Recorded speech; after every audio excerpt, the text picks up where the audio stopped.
Okay, we ready?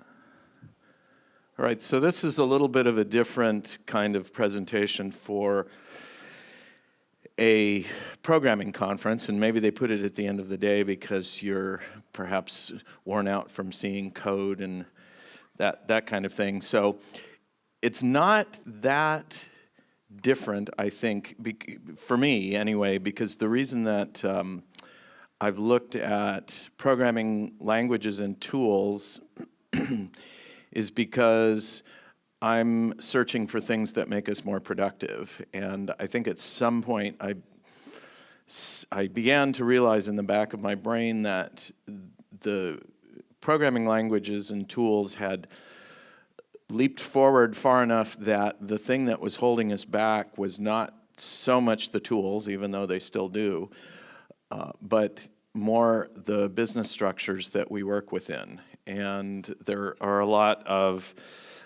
problems with the way that we organize our businesses. And so I began reluctantly at first, because it seemed like such a big project, to study this and search for a better way of doing things.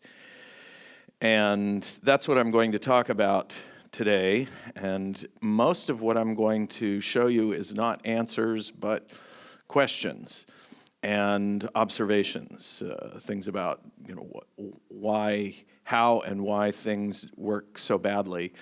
I have a few insights, but I am nowhere near the point where I can say, well, okay, here's how you organize your company.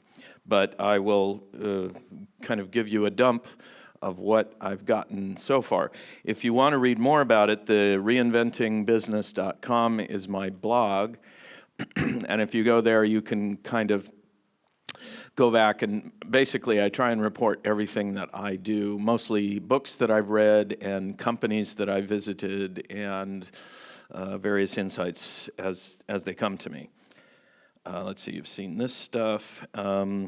So I have no experience in management other than the observations that I've made while I've consulted for other companies. And I don't, to some degree, this is a negative thing, not having experience in management, but in another sense, it may be an advantage because I don't have the ideas that seem to be pressed into the minds of everybody who, for example, goes to get an MBA.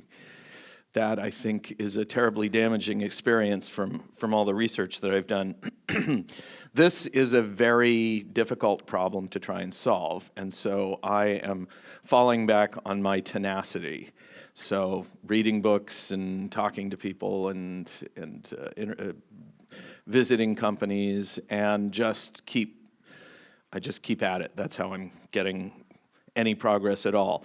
And it seems like a terribly difficult problem, but the other problems that I've tried to solve have been that way too, and I have made some progress simply by hurling myself against them again and again. And so that's what I'm doing now.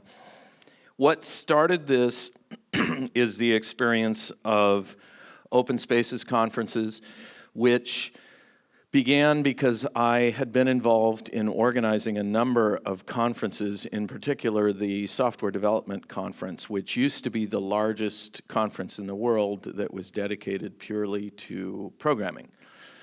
And some of you may be aware that a year or two ago it went out of business, and I watched this happen.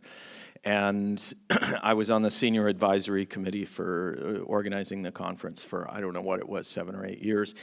And the internet came along and they didn't want to acknowledge it. This is a situation where a business says, well, but if we acknowledge the existence of the internet, we will cannibalize what we've done, and we can't bring ourselves to do that. So instead they went out of business, and I stopped before that because I didn't want to see this thing that I had worked on auger into the ground in front of my eyes, because it just would have been sad. So instead I started thinking, well, now we have the internet, is there a better way to organize a business? I mean, not a business, but a conference. And so I started talking to people about that, and at some point Martin Fowler, whose name many of you who have heard, he said, well, let's do an experiment, which I think is a maxim that we all need to embed into our brains as when we start asking questions. We need to at some point say, let's do an experiment, because we learn so much from an experiment that we don't expect and that we can't learn from reading books or just talking about it. So we began doing experiments with an invitational conference. It was a closed conference, and there were people that he and I knew, and we invited, and we tried various different experiments as to how to create a conference. And finally, somehow we came across the idea of open spaces, and we're going to have an open spaces conference this Saturday here, and it's still open for registration, so I encourage all of you who have any interest in this to come. It will be on technology, but it will also be an example of open spaces. So open spaces basically is a conference that organizes itself.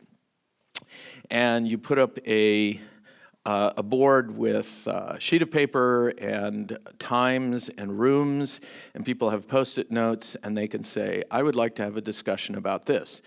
They're not lecturing on it. They don't have to know anything about the topic.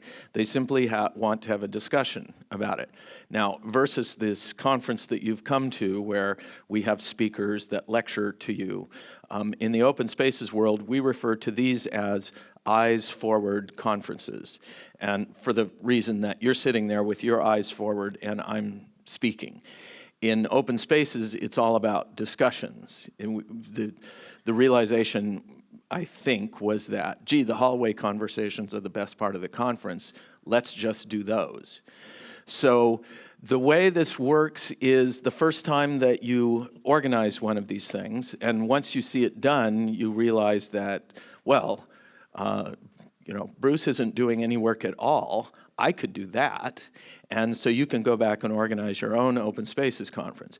However, the first few times that you do it, your brain, because you were raised in the environment where you sit and you listen to the person who knows things tell you what they know, that's so embedded in the way that you think that you look at this and you go, well, this can't possibly work. This is going to be an astounding failure. And that's exactly what I felt.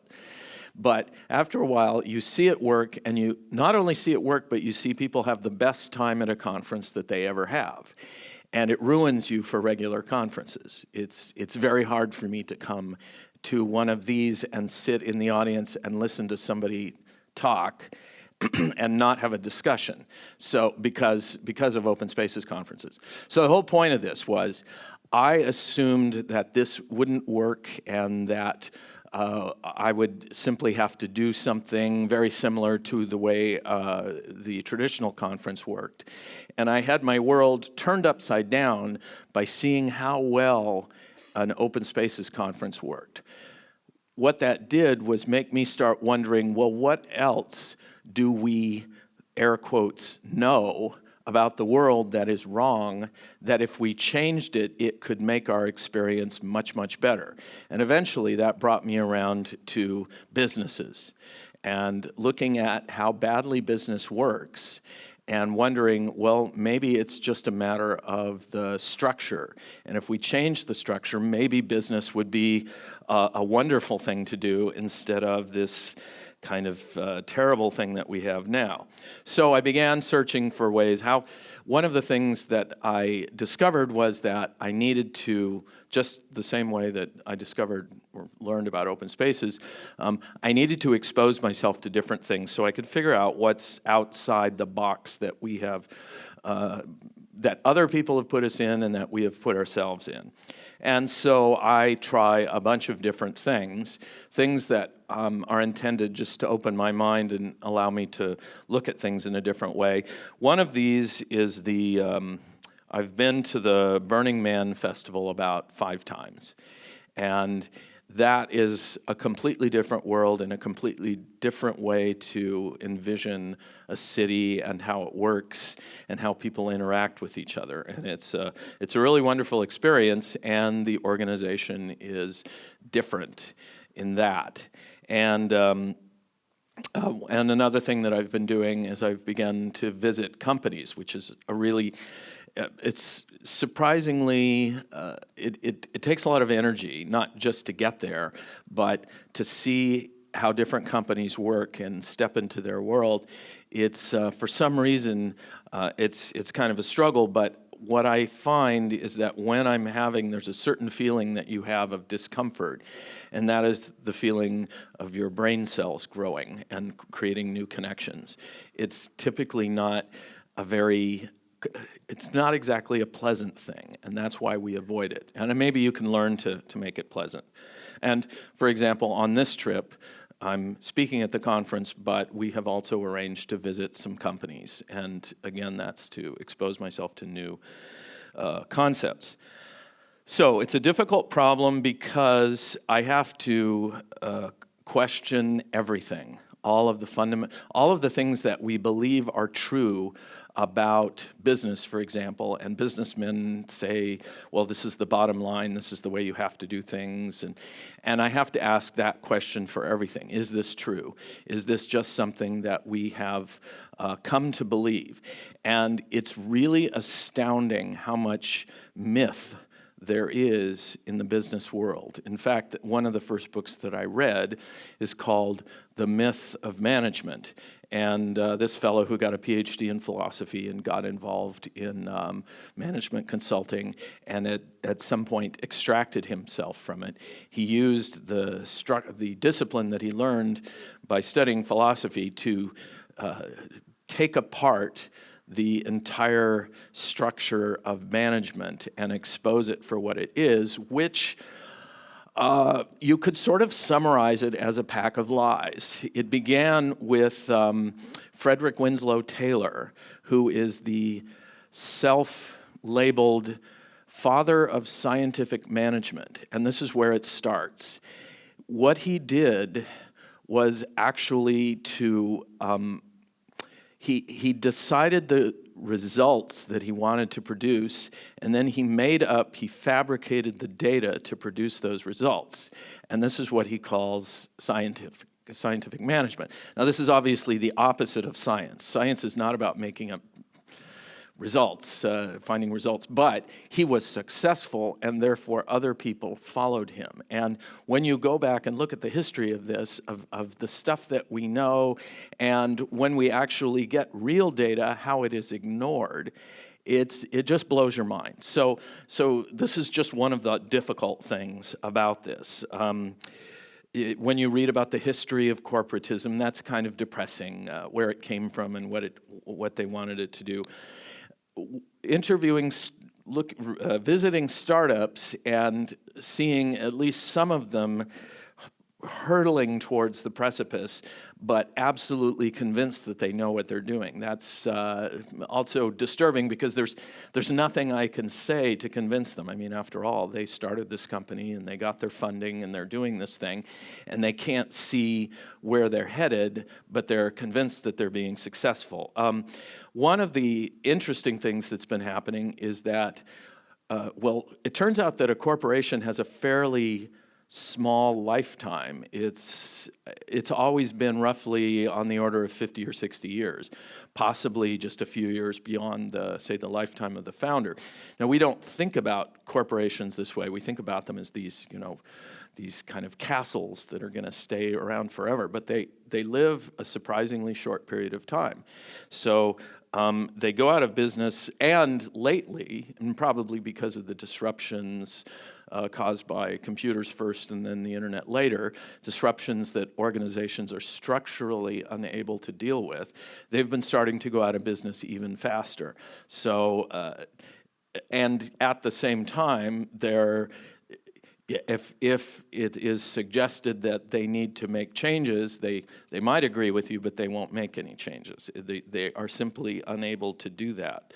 And this is a reason why the current structure is of what I typically call industrial management, because it comes from the industrial age, is becoming more and more clear that it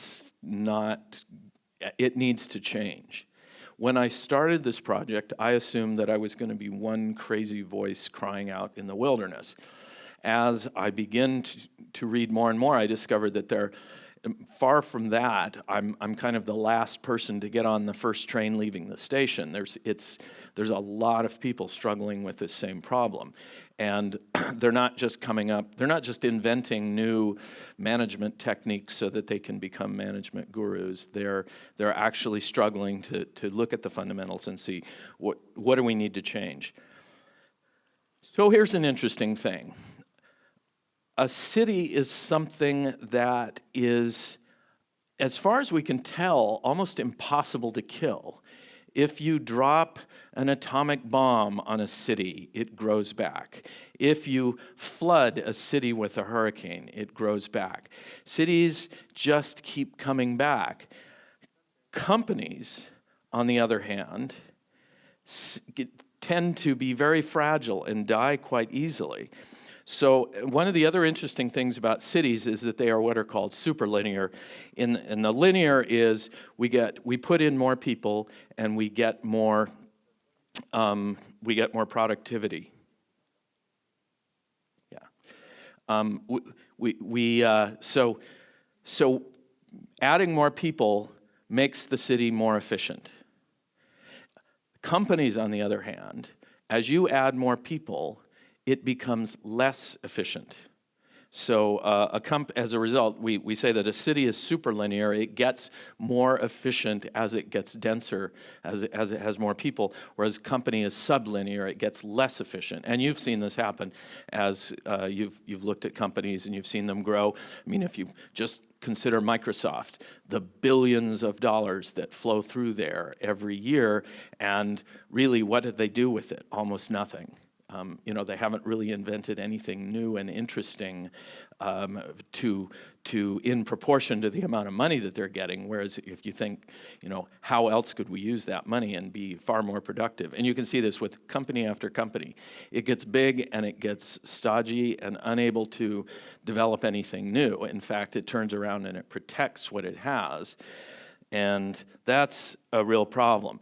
A podcast I was listening to, and those of you who aren't yet into podcasts, I highly recommend them. You can get all kinds of fascinating information. One that I like is the IT Conversations podcast. One of the things that it does is it goes around to conferences and it picks up presentations and turns them into audio podcasts, and they also have a lot of interviews. I was driving while I heard this, so I wasn't able to write it down, but the person that this Moira Gunn was interviewing at the time, he pointed out that passion tends to be inversely proportional to company size. As the company gets bigger, the company gets less passionate. And that seems to be so the company is just a few people or one person, they're the most passionate, and as it grows, they get less passionate. And that seems like an argument against creating companies and growing them, because if it sucks the passion out of the people working there, it seems pretty negative. Roughly 10% of companies fail every year. Some of these are new companies, but some of them are old companies. Another great podcast, and this is worth listening to every single lecture that they have, is the Stanford Entrepreneurial Thought Leader podcast. What they do is they bring in people who have started companies and they get them to talk about their experience in creating a company and what they think works and what they think doesn't work. One of the fascinating things about this is that most of these people disagree with each other, not actively. They just simply tell a different story. Somebody comes in and they say, well, this works, and this is how you start a company. And the next person comes in and they said, this works, and they're contradicting the person before them. They don't know it. They're convinced that they know how to start a company. So you begin to realize by listening to all these that there's a lot of accident and a lot of mythology around this. People think that they did something that made them successful, but in many cases it was simply an accident.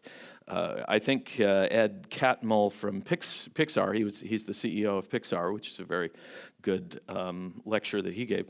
His observation was that success hides problems. So if you're successful, you don't really know where your problems are. In fact, you think that everything's wonderful. And we see this in there's the process of information that goes up a hierarchy. If you tell your boss, you give them some information, you tend to adjust it unconsciously. You tend to adjust it a little bit to make it a little bit happier. And they tell their boss that, and it gets a little bit happier. And by the time it reaches the CEO, it's very happy, and the CEO believes that everything is wonderful. In fact, sometimes the CEOs, as in the case of Hewlett-Packard when it was acquiring Compaq, and this was when Carly Fiorina was running it, and pretty much I couldn't find anybody who thought that this was a good idea, and people within the company were trying to tell her that this was not a good idea. And at one point she said, we're going to do this and I don't want to hear anything negative about it. And it was just downhill from there. And the hierarchy is a real problem in companies. And I'll talk about that a little bit later.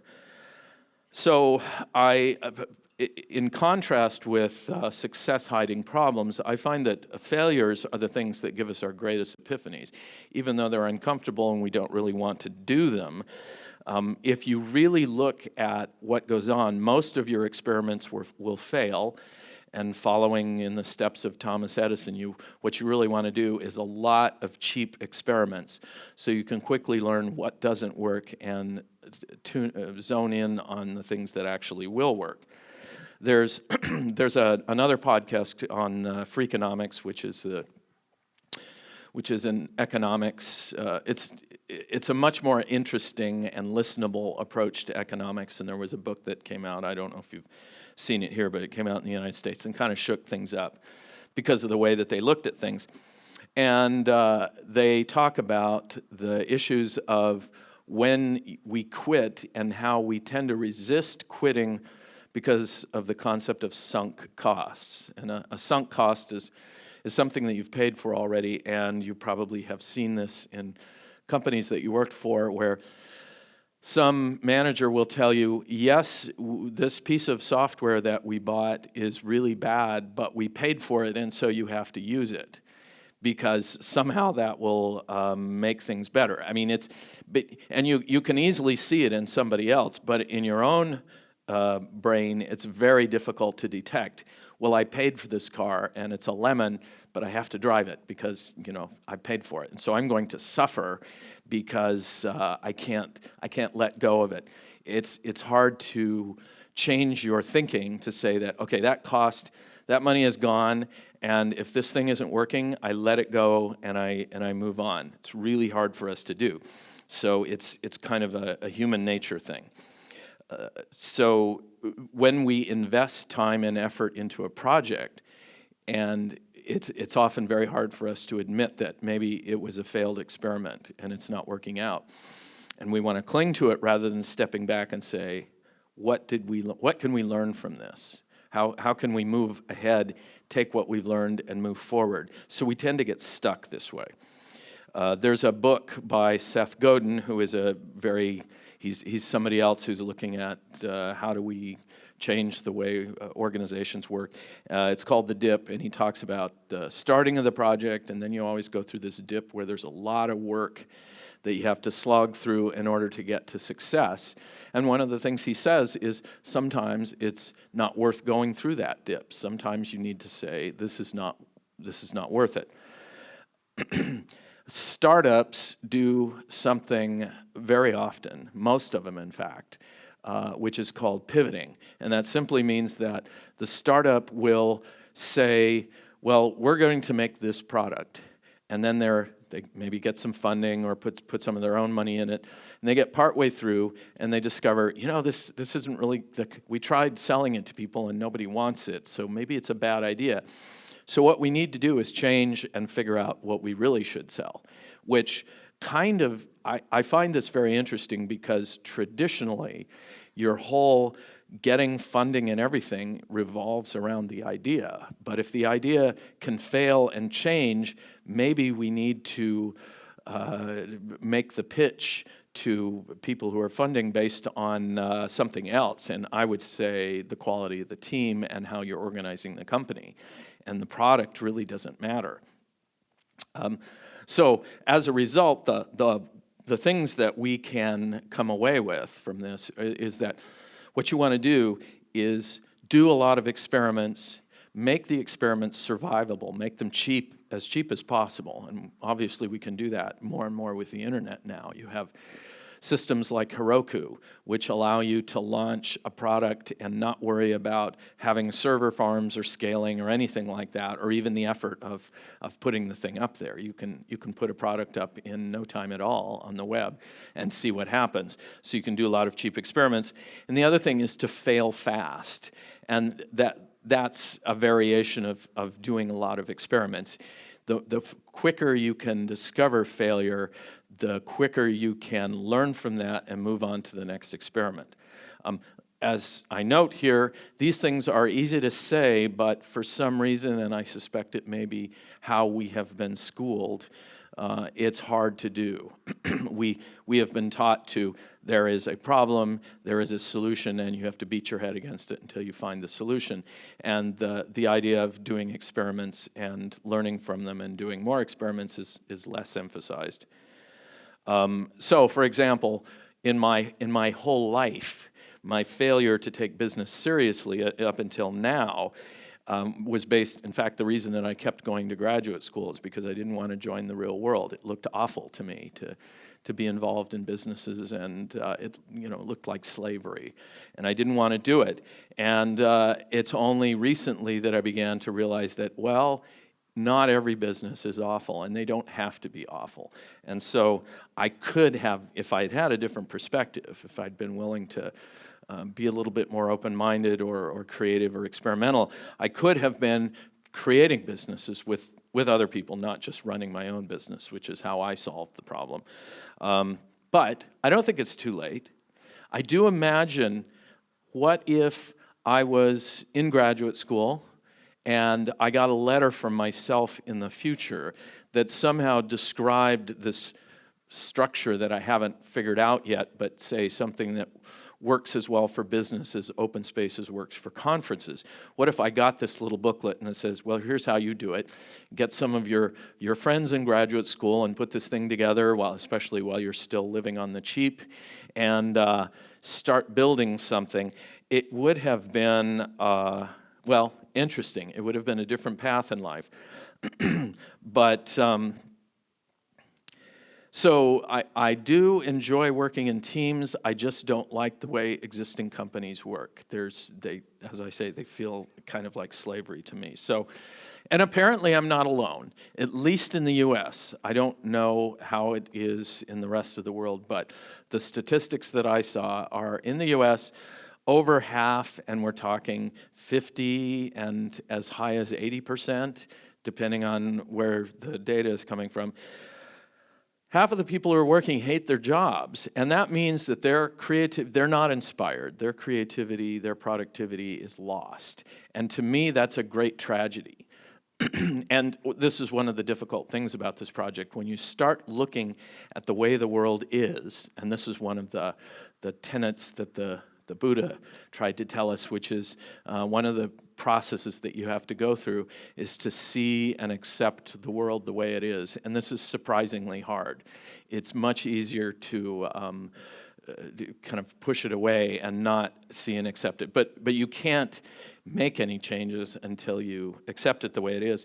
So looking at the world, I see all of this lost creativity, and then you start thinking about underdeveloped countries in Africa where children are dying at an astounding rate. And imagine one of those children being the one who, say, solves the energy problem or solves some other great problem, and we're losing them. We're losing all of these people. We're losing the people in the U.S. who hate their jobs. They could be doing something that they love and that really contributes something to the world.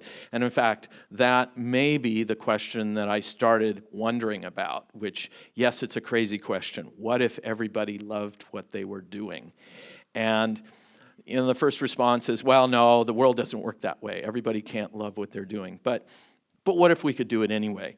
And there's a book, I think a really important book, called Drive, written by Dan Pink. And all of these books that I'm talking about, I have written about in Reinventing Business in my blog. So if you're unable to get them down, but drive is really important because it talks about how we are motivated.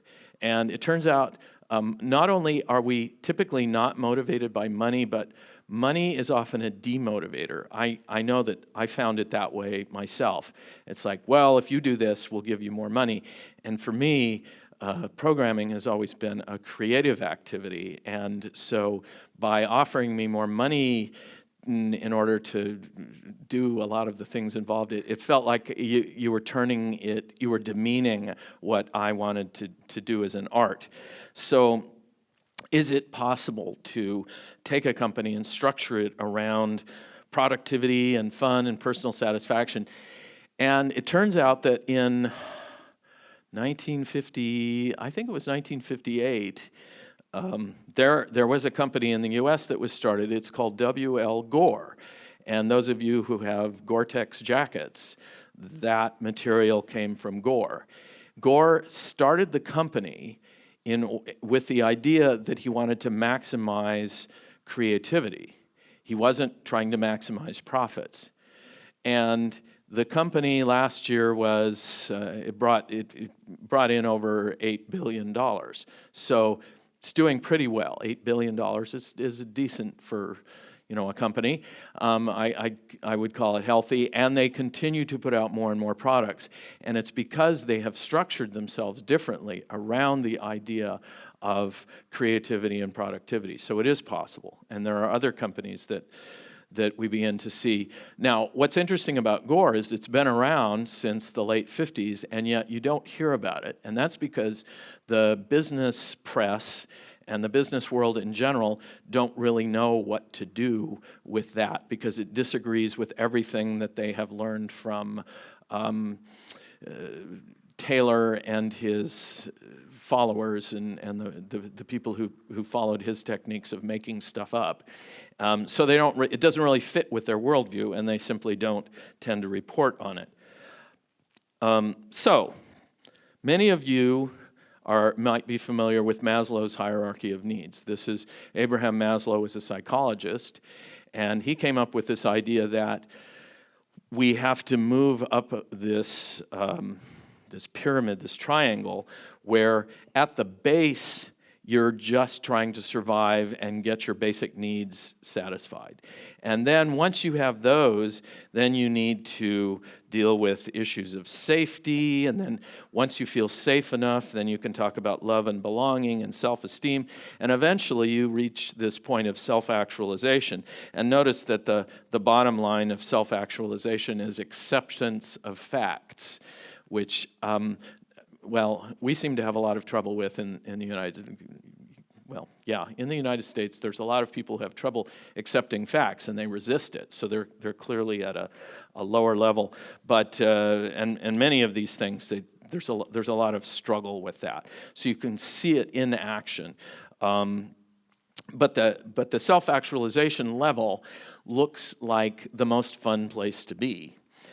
Well, based on this, I started wondering if there might be a organizational hierarchy of needs. And clearly at the bottom is just simply making a profit. In other words, if you're not making a profit, eventually you'll go out of business unless you're funded in some other way that allows money to keep coming in. But so many of our companies are stuck there. They're just going, well, the point of a company is to make a profit. My question is, well, what if it's more than that? Maybe that's just like saying the point of being alive is to eat. And again, I'll refer to the U.S. as that being that is actually seems to be the way that a lot of people in our country are working, and as a result, we have an obesity problem. So I'm thinking maybe that's not the reason to be alive, to just eat. So we have different levels. We want to create a saleable product and service. We want to maybe create an exceptional product and service. Maybe we want to create an exceptional user experience. And then there's this idea of customer delight. In other words, we want more than just serving the customer. We want them to be delighted. And I would say that Apple is probably stuck at the level of exceptional user experience, and yet it has worked very well for them. They're not necessarily to customer delight. Yes, many customers are delighted, but there are aspects that don't necessarily reach that yet. Treating employees well, I would say that we could point to instances where, again, Apple is not a model citizen of treating its employees well. Anyway, various companies have risen up above the make a profit level and have been able to do really well just by moving up a few levels. Now, suppose we get to the point where we're the best place to work. Say, look at, for example, at Google right now. They have managed to get most of the low-hanging fruit in terms of employees, but they still need more employees.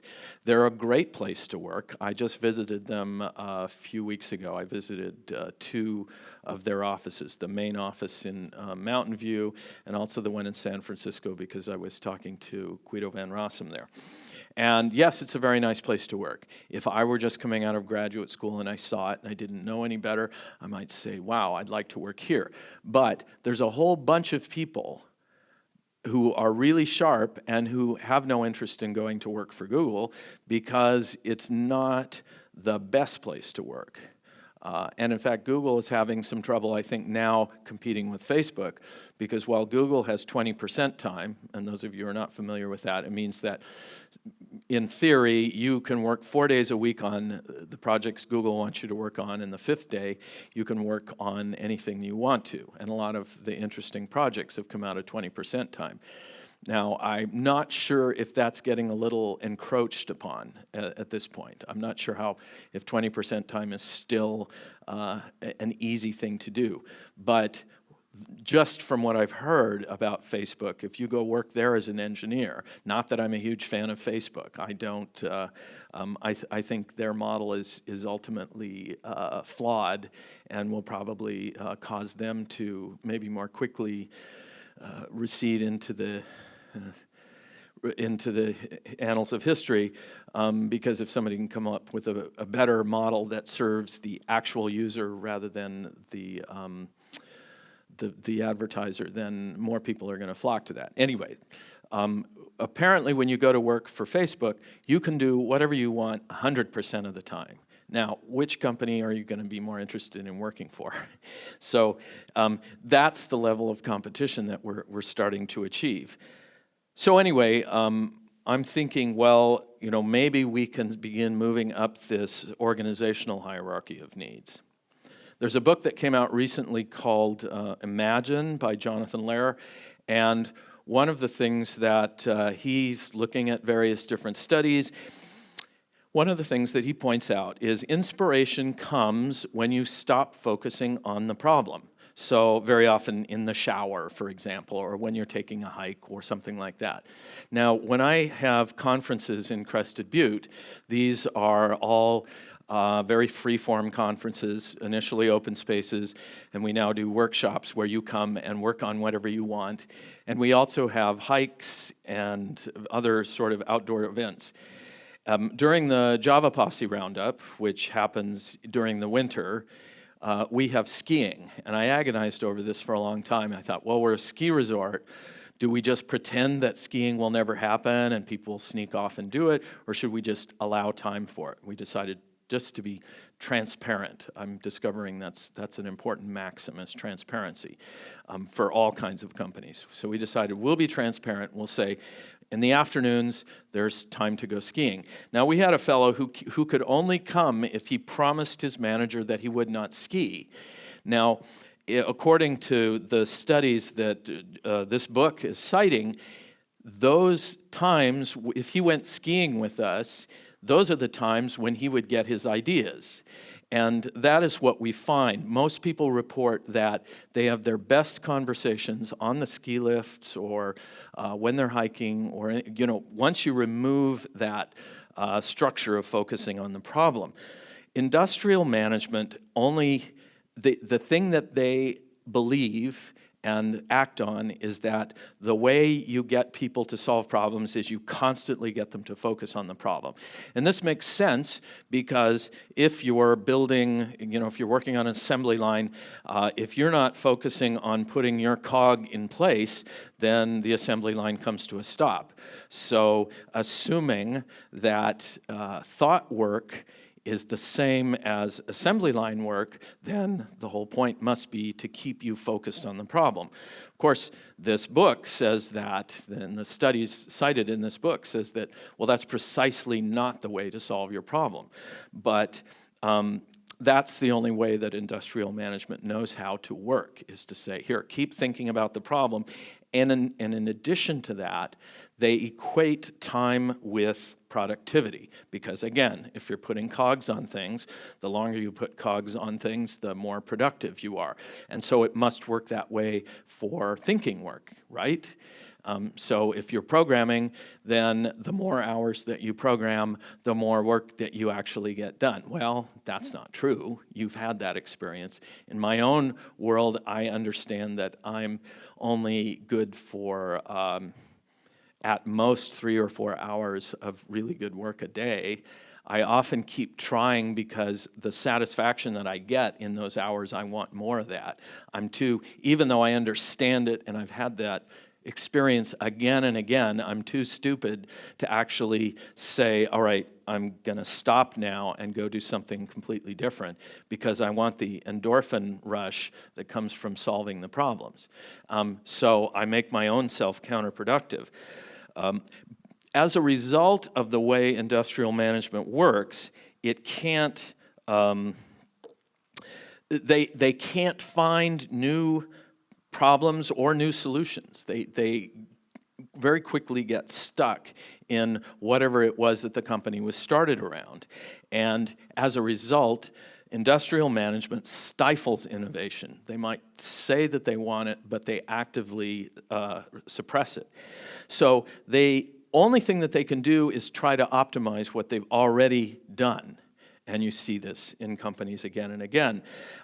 To compensate for that, what they'll often do is they'll buy companies that have that have achieved some kind of innovation. But what often happens is the innovators leave. Let's see, what company, there was a games company that was recently bought, and I can't remember the name of it. They were bought by a bigger company that has kind of a bad reputation, but they got a lot of money, and they had, the company that bought them had to throw in an extra like $200 million for employee retention. In other words, they had to bribe people not to just leave the company. That's how bad it is. As a result, what we have is a management system that is unable to innovate, and thus it's doomed, or the companies that are based on that are doomed. So what do we want to create? Let's not get too bogged down in, and because this is one of the problems whenever I say, well, I'd like companies to be more fun to do that. Well, how do you do that? How do you get there? I don't know yet. But let me describe what it is that I want to achieve, and then we'll struggle with how to get there. And I want it to be the place that I want to work. And that's a hard thing to do, but I discovered that there's a lot of other people who want that experience as well. One of the things that's been happening in recent years at the Java Posse Roundup is more and more people are spontaneously saying, I would like to work at a company that works like the Roundup, because look what we're able to do in a few days. People spontaneously form groups and build products. This happens again and again during this conference. People will be building things that you could see evolving, and they actually get something working, and you could see, wow, we could take this and turn it into a product. And they have so much fun doing it, and people don't, you don't have this organization that resists creativity. So they want to work at a place like that. Self-reliance and personal responsibility, I think, are really important. This is something that Netflix has tried to make a cornerstone of its corporate culture, and it seems to be working as far as I can tell. Drive talks about the need for autonomy, mastery, and purpose. In other words, these are the things that make you happy in your work. And I would say that our task is to do experiments, especially if we're trying to maximize innovation. The way that you innovate is you experiment. And the experiments must be not only quick, but you have to be able to survive them or else you can't stay in business. And they also have to be meaningful. In other words, you have to get data from those experiments. So I wonder if, this is just a thought, I wonder if what we'd want is an objective for someone who's just joining the organization to have, say, a 50% failure rate. In other words, you've got to do enough experiments to generate, say, half failures. And then, as you're with the company longer, instead of your failure rate going down, it should go up. In other words, your boundaries, you should be pushing your boundaries even more. So instead of getting, well, I know everything and I know I'm in control of my world, you should be actually pushed to say, well, I need to try this new experiment. I need to do something even edgier. There's a concept of, it's called ROWE, the results-only work environment, and this says that it's an attempt, and I don't know how successful it's really been, because you can't just declare your company to be ROWE and have it work. It's a cultural thing. But the idea is that all we care about are results. We don't care about how many hours you put in. I've seen many companies where people go out of their way to show how many hours they put in, because that somehow builds up your status. And when you look at the actual data, you realize, well, that's not actually helpful. What you want is to be productive. So at least it's an attempt to do this, but I find that when push comes to shove and when things get a little tight, people go, well, we have to put in extra hours, as if that's the only solution to every problem. And typically, it's you quickly pass the law of diminishing returns when you start doing that. People get tired, people start quitting, people start getting divorced, all kinds of bad things happen. So it's not the solution. I think that a company is made up of teams, and so, in other words, the core idea of a company is the team. And so I think maybe we need to think about how do we create teams first and foremost. One of the interesting things that I've heard is that the stories of teams who work within a miserable company, but the people still work there because their team is so great and they want to continue even though the world is falling around their ears. They go, yes, but my team is so great. And that's your primary experience. I think to understand teams, we have to believe that, first of all, that everyone is different, that everybody's interaction is some kind of a test, but never formal tests, because those seem like the worst way of figuring things out. Interviewing is a terrible way to discover whether somebody will fit in on a team, but we don't know anything else to do, so we keep doing interviews. Really important is that not everybody fits on a team. Just because a manager says, we hired this person, we're putting them on the team, that doesn't mean that they fit. And the team is the only one who knows who fits on the team. If somebody doesn't fit, there must be a mechanism that very quickly removes them from the team, if that's ultimately what needs to happen. Because you've probably heard the concept of poisonous people. If you have a poisonous person on your team, it can destroy the team. And the normal way of doing things is, well, we have to have, at least in the US, well, they have to be on the team for a year. We have to do 2 performance reviews, and then we'll have enough information to say that we're to fire them or something like that. And in the meantime, they're basically destroying the team. A year is plenty of time to demoralize the whole team and to make it inoperable, to destroy it, basically. One of the things that Netflix does, which is fascinating, is that their deal with you is that if you don't fit, you're going to be gone tomorrow. We'll give you a nice severance package, but you're going to go away. So that keeps somebody who doesn't fit from causing problems.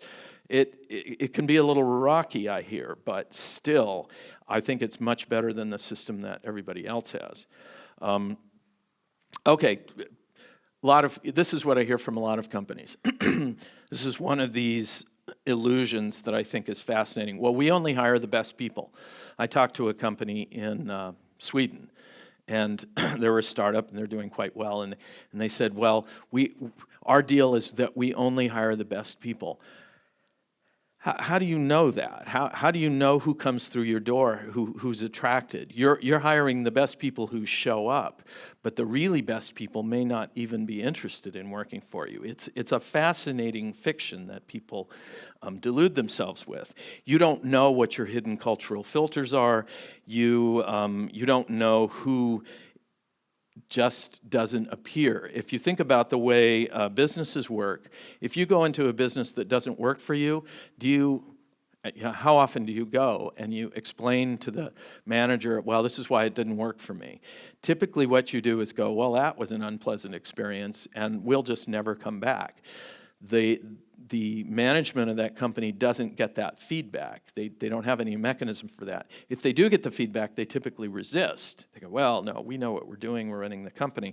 So as their customer base trickles away, they're in denial about it. So this idea of hiring the best people, I think, is when you hear somebody say that, I think you have a lot of questions to ask for them. So the conclusion that I am currently sitting on, which could be wrong, maybe I'll find some way or some other way of looking at it, is that a company is not what it makes, what its management structure is, it's not any of these things. It is its culture. It is, and of course the next question is, what is culture really? And as far as I can tell, it's really just what we do things and what our values are. And our values cycle back to showing us, how it is that we're going to do things. So, so for example, at Burning Man, one of the cultural maxims is leave no trace, and that's imposed on it from the world because the land that they're on has to be clean and untouched when they leave it. And when you have, I don't know what it is now, 65,000 people camping in this kind of desert area, to not leave a trace is a really hard thing to do. And it's also, more than that, it's radical self-expression. That's the way they try to express it. That's kind of the whole reason for the existence of that. And so you need something like that, and it needs to be very foundational. It needs to not be the traditional, what do they call it? The business statement, the thing that your business has that everybody kind of ignores and laughs at. This is why we do things. Somebody pointed out that Enron's business statement that it advertised was to be the best and to behave responsibly and all the things that it didn't do. So at Netflix, for example, it's freedom and responsibility. And what's interesting about this is that it isn't just written down someplace and everybody ignores it. People actually use this in conversation. When we do the Open Spaces Conference, it's people, and I overhear people say, oh, well, you use the law of 2 feet, which you could think of as a variation of freedom and responsibility. The law of 2 feet says, if you're not getting something out of a discussion, you should use your 2 feet to go someplace which works better for you. And interestingly enough, it benefits the discussion that you are bringing the energy down because you're not interested in it. So people repeat that, and they realize, oh yeah, we can do things. We can use the law of 2 feet. Or at Netflix, they say, well, we have freedom to do things. We have the responsibility to make sure it benefits the company. Okay, now one of the things about culture is that I think a lot of companies feel like, well, now we're financially successful, we need to start thinking about our company culture. It's too late by that time. you don't know it, but your culture is something that's invested from the very beginning. Microsoft cannot change its culture.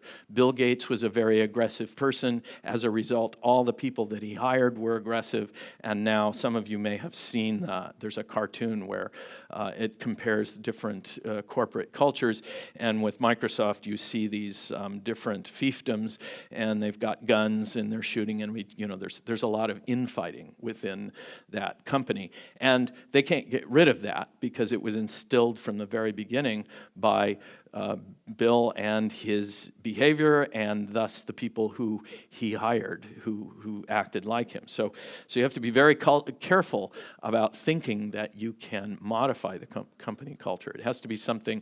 This is why I think it's the first thing that you want to create. You want to decide how is this company going to behave, and then we can cast about trying to find products. But if you're like Gore, you say, well, yeah, we're not interested in a particular product, we're interested in creativity. And that is the core of their company culture.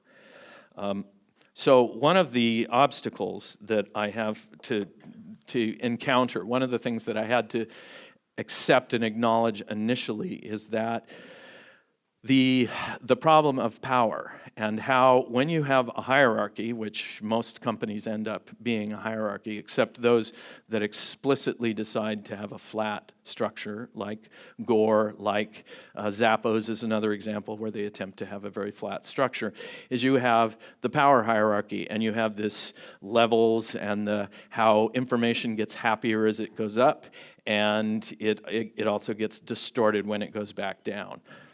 And so I can understand how somebody who decides to be a management consultant and come up with a new thing that they can sell to managers looks at this and say, well, if I am going to make any money at this, I'm going to have to basically pander to those in power and do things that keep them in power and enhance their power. Well, what I'm talking about is the opposite of that. I'm saying we need to flatten the hierarchy as much as possible. If possible, make it completely flat. And this is not going to appeal to the people in power. So I had to immediately say, okay, well, if I make any money from this venture, it's not going to be by dealing with pandering to the power hierarchy. I'm going to have to give that up and come up with some other way of doing this. You're going to show me signs? 10 minutes? Okay, thank you. So a lot of the problems, possibly every problem that I see, is coming from this power hierarchy. And one of the things that has occurred to me is that maybe I need to start a company in order to test these ideas, because I'm not going to be able to go consult for some company and say, well, the first thing you need to do is take yourself out of power. There are some examples of changes in power that have happened. There's a company in Brazil which was going down the tubes rapidly. There's several books written about it. I can't remember the name. But this guy came in, and he completely changed everything and empowered everybody to make decisions. And one of his favorite stories is that he was off traveling for whatever reason, and he came back and he discovered that they had moved his office and made it smaller. And he was so proud of that, because he said, they did what was needed to be done, and they didn't have to consult me, and it reduced my power, but I don't care, because that's not why I'm doing this. That's a very inspiring thing. So I don't know what the structure is supposed to be. It requires me to open my mind and to try experimenting with different ideas.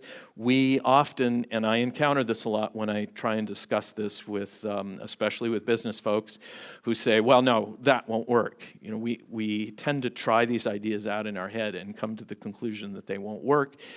The same way that I was convinced that open spaces wouldn't work, lots of people who are introduced to it say, well, this can't possibly work.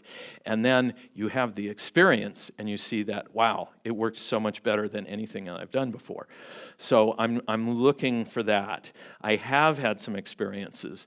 I've taken a lot of different kinds of workshops. And I for several years, I lived in a co-housing community, and I learned a lot from that. Some of you, especially if you're Danish, may know what that is. I've done a fair amount of world traveling and seeing different things. I'm not the greatest traveler in the world, but I try and make the best of it.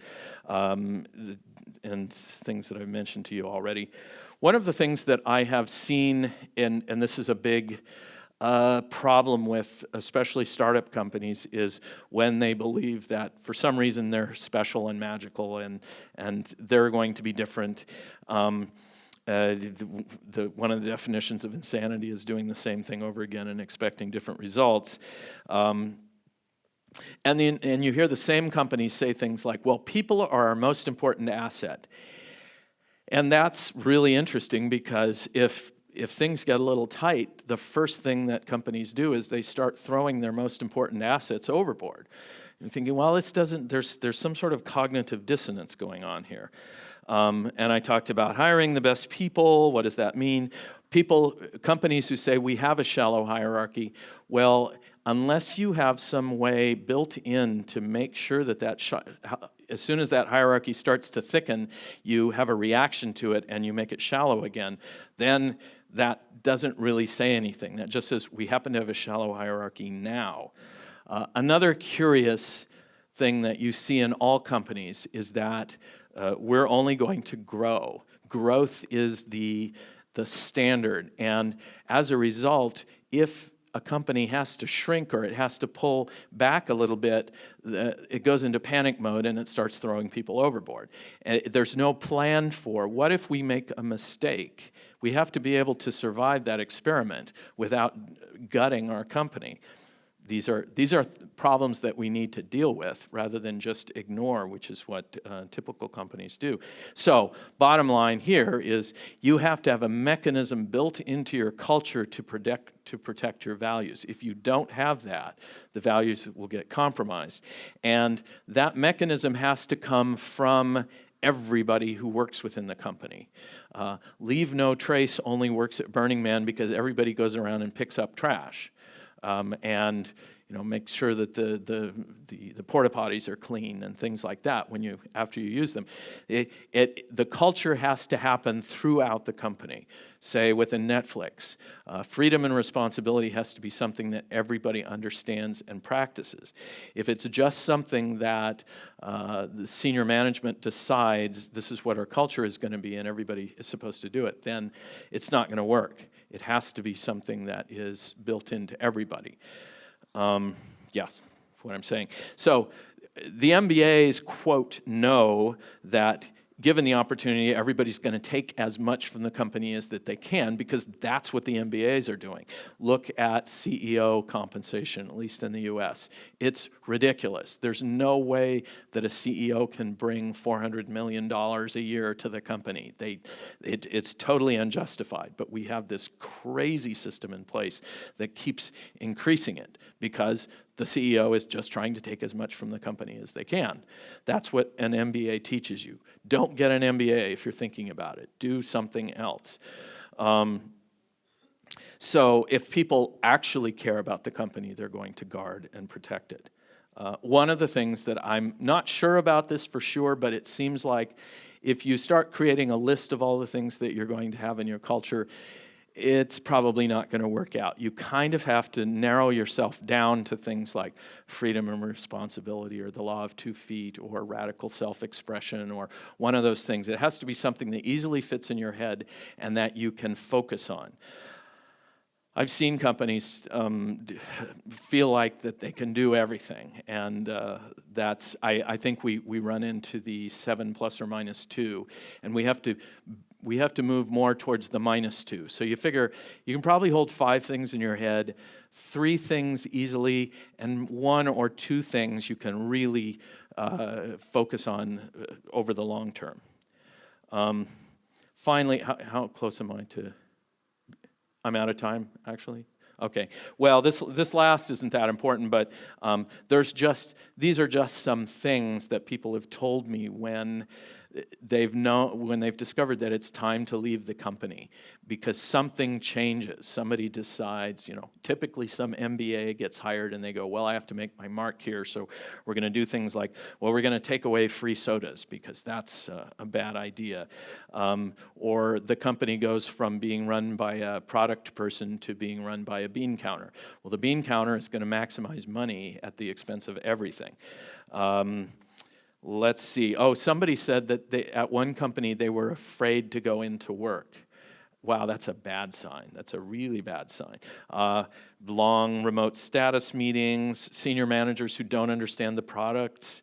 Microsoft, at least for a while, was doing forced grading on a curve. They say, well, the curve exists. There's got to be people fitting on the bell curve, so you are going to do testing and put everybody on your curve, and then if we have to throw people overboard, we'll just knock them off the end of the curve.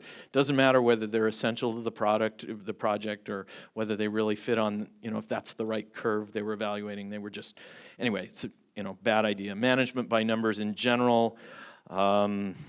Employee turnover. This amazes me. The biggest message that you can send to your company is to quit, and companies start just shrugging and saying, oh, well, employee turnover happens. Our most valuable resource will leave, and that just happens. And they just ignore it rather than saying, how can we find out why this is happening and what it means to us and how maybe we need to change. I see this happen with company after company. They simply ignore it when somebody leaves. Right, okay. Surprises are fun, and well, do I have time for questions? Can I? Yeah, because we're at the end of the day. Okay, for questions, you need to wait for the microphone to come around, so raise your hand and wait for the mic. Okay, there's one at the top. You're going to have to run up the... Hustle. Yeah, and then I'm going to throw one of these cups, and you have to catch it. Please don't throw the cup. Don't throw the cup? Okay. I'm not sure if you are familiar with the movie of Open Office Space. It's basically one actor working in... It's the one with Jennifer Aniston in it? Yes. Love that movie. One actor is working in some kind of cubicle environment. But Jennifer Aniston is working in some kind of, she's waitress in some kind of... it's like a Chili's or something. Yeah. But the thing is that that Pop is kind of trying to be innovative by telling her to wear little labels. And studying what now? That pub she's working in, or that fast food she's working in, is trying to be innovative by telling her to wear labels. Right. And she actually get bad marks for not being too innovative or innovative enough.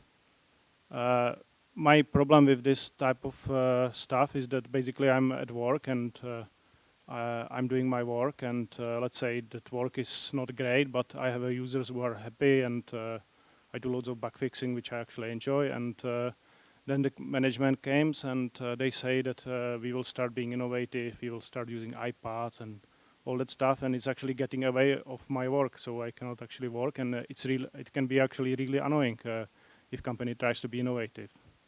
My question is if you know how to defend myself from this type of situation. Oh, wow. Yeah, well, what's fascinating about that is that this idea that, oh, well, we need to be innovative, and how do we do that? Well, there's formulas out there. There's things, yeah, we should get everybody iPads. That will make them innovative. And the people who are doing this have no idea what innovation is or how to make it work. They went to MBA school. And so, they teach you the most ridiculous things in MBA school. It's crazy. I have a friend who hired an MBA for the first time thinking, well, we should have one. And the first thing he said is, oh, you're not in debt enough. Your company should be 50% in debt, because it was some formula that they taught him in MBA school. And it was like, this is crazy. He knew nothing about this. And so they come up with these kinds of things. Defending yourself, oh, man. I mean, the way, look at me. The way I defended myself from that was running in terror from these organizations because I just felt that was the path of insanity. I don't know how to do that. There's so much I don't know. Can you give the microphone to? Yes, certainly, but we have a problem. The time is up. The movie will be presented soon, so we have to end. I'm sorry. Oh, they want to show a movie here? That's right. Which one? I don't know, sorry. Well, maybe we want to watch it. Maybe it's the Avengers. Okay, well, thank you very much for coming. And